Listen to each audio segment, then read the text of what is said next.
Farmer Gopi went to his field unhappily that day because, despite it being summer, his field was still not yielding any crops. He sighed in frustration, wondering what he would do if he couldn't deliver crops to the kingdom. He feared the trouble that would follow if he failed to fulfill his duty. One day, just as Gopi was about to give up digging in his barren fields, his shovel struck a hard object. Surprised, he continued digging and uncovered a pot. He wondered why a pot was buried in his field, but upon inspecting it, he found it empty. Disappointed that his effort had led to nothing, he carelessly dropped his hoe into the pot and lay under a tree to rest. After some time, when he went to retrieve his hoe to return home, he was stunned to find that the pot had multiplied his hoe into 100 more. Bewildered, he emptied the pot and decided to test it again by putting his shovel inside. Instantly, another 100 shovels appeared.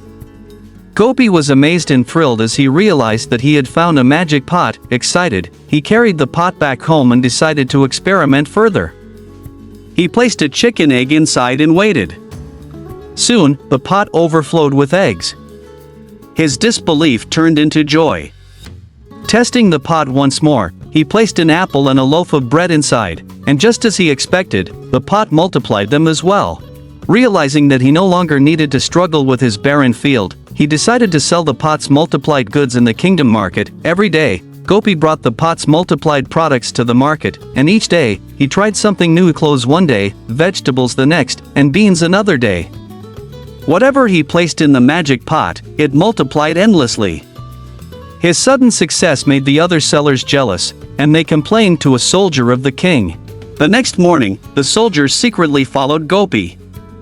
That day, Gopi placed a chick into the pot, hoping to sell more chicks at the kingdom market.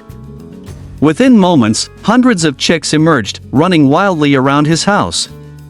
The soldier was astonished.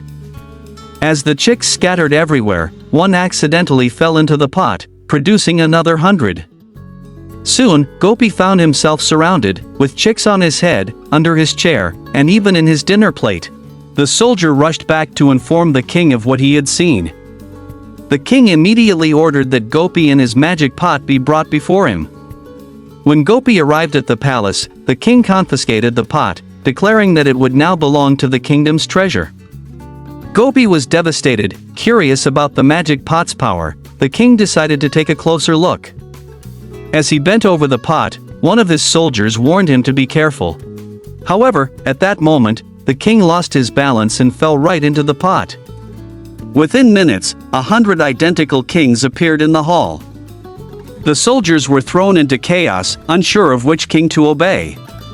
The kings began arguing, each claiming to be the real ruler. "I am the real king," one shouted. "No, I am the real king," another insisted. The palace was in complete disarray. Realizing how dangerous the magic pot could be, Gopi took advantage of the confusion and quietly slipped out of the palace, taking the pot with him. He ran straight to a cliff and threw the pot over the edge. It shattered into pieces upon impact and disappeared forever. From that day on, Gopi's field miraculously began growing crops once again. He finally understood that true prosperity did not come from magic but from hard work and dedication. With this realization, he cultivated his land with renewed effort and lived a life of abundance and happiness.